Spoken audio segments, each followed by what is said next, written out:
and you got a side hobby of, banjo playing on the side, banjo play on the side, and because all those components are needed throughout a team. So,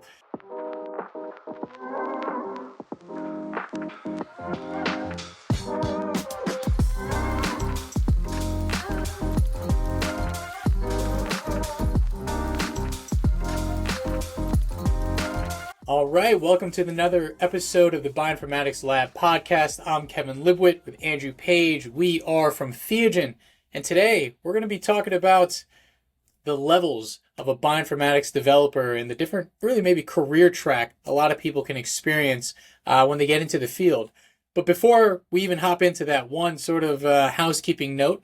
We've got a lot of folks accessing this podcast through our SoundCloud. So thanks everyone who's signed up, added that maybe to their RSS feed and is our regular listeners. For those of you who are maybe more visually have an affinity toward the visual of this, we've also made this available on YouTube. So a little plug for our YouTube page by going by the same name of the Bioinformatics Lab podcast.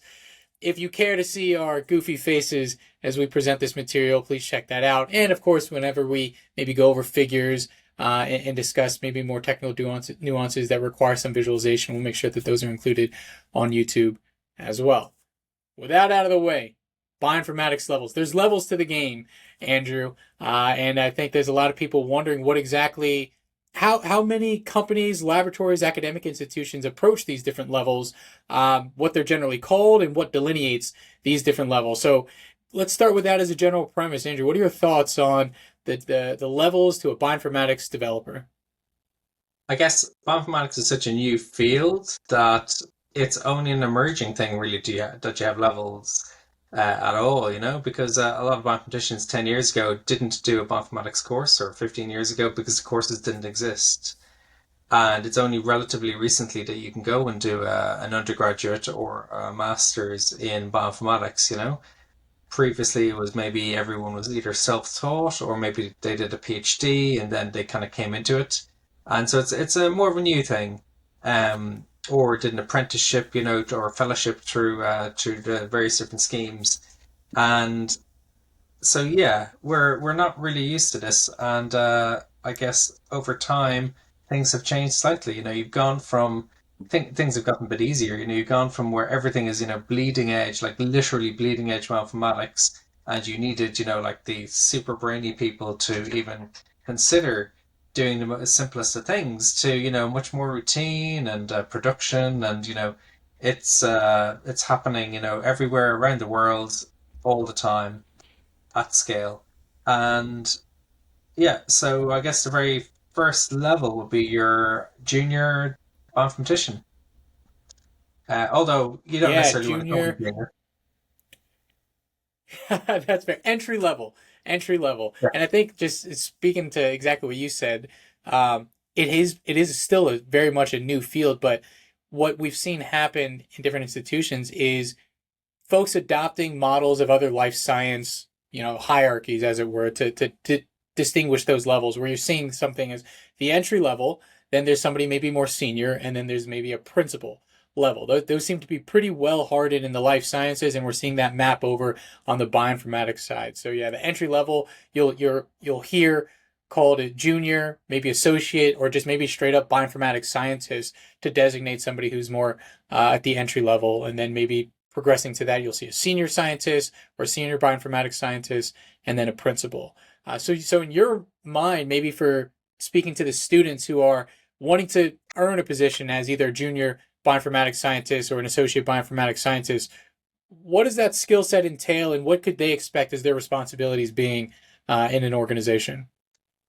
I guess if you're coming in at the entry level, maybe you have no experience, you're coming in straight from university, and a person like that, I would expect them, they wouldn't have to go and invent pipelines or invent things from scratch. They would come in and they would take existing tools, existing protocols, and apply them.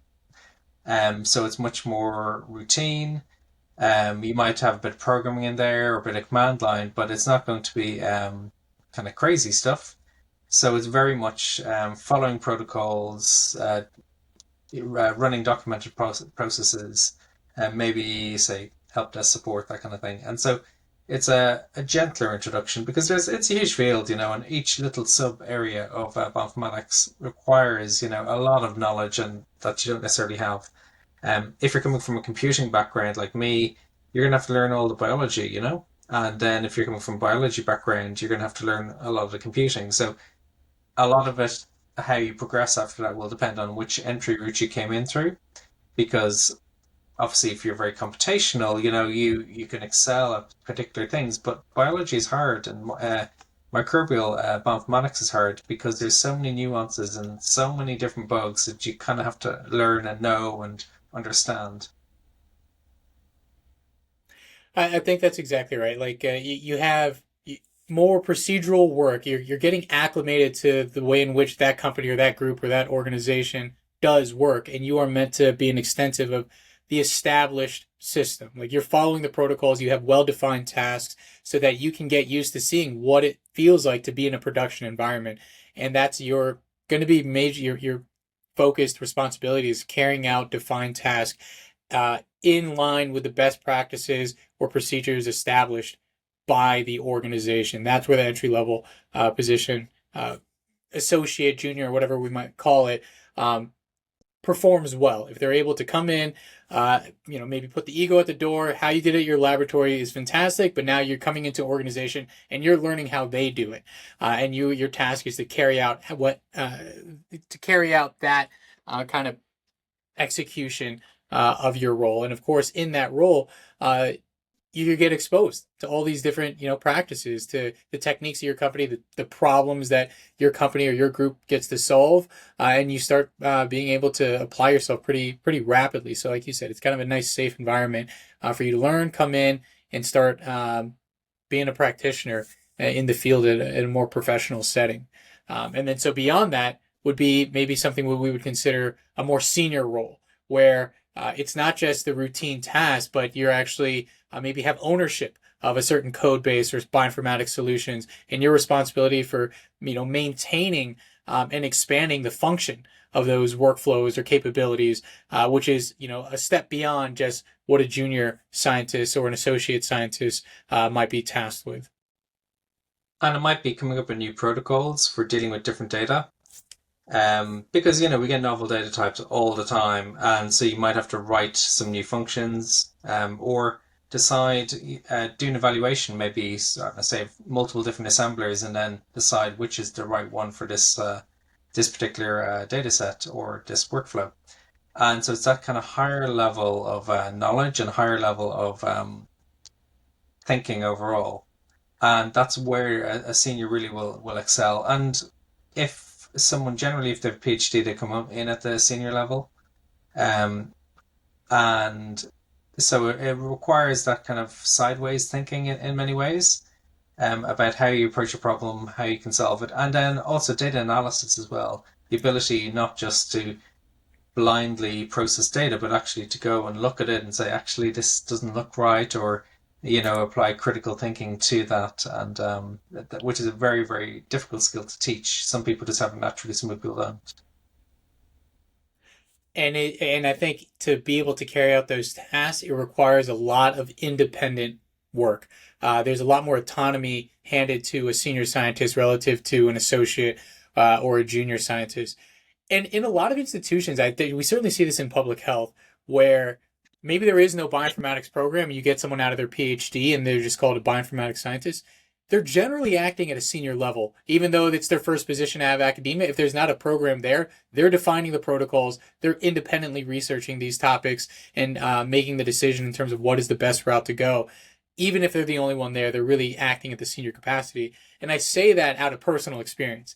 I came out of my master's program into the Virginia State Public Health Lab.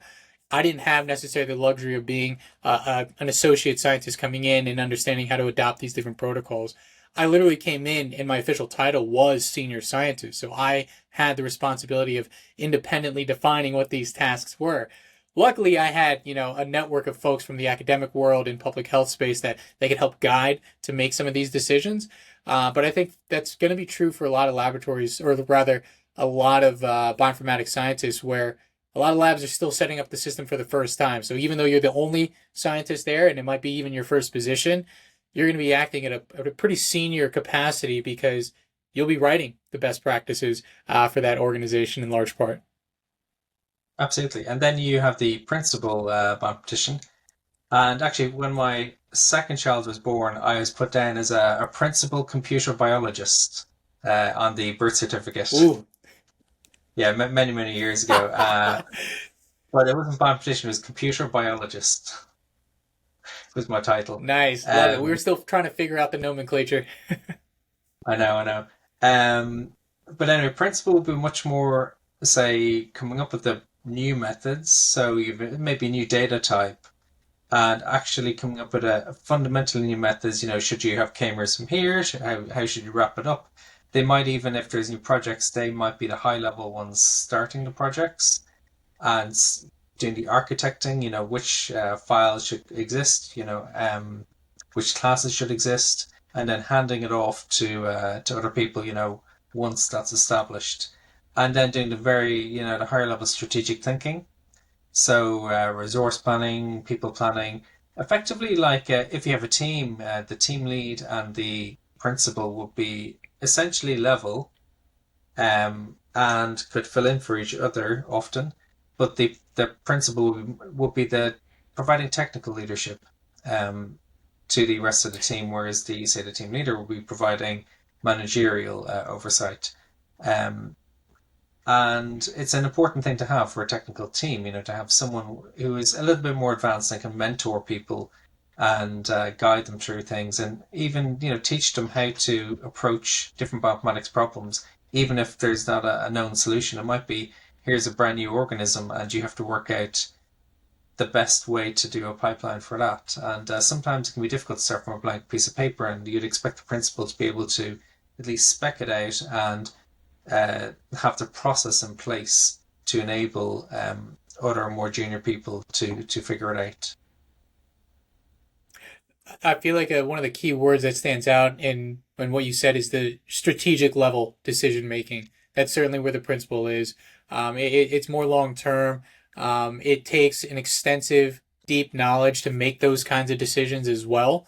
So it's a lot less day to day. It's more like on the broader horizon of what's happening. So generally, whenever you're seeing someone at that principal level, they have years of experience just because it takes that long to be able to have that kind of an informed opinion and perspective to make hold these types of responsibilities.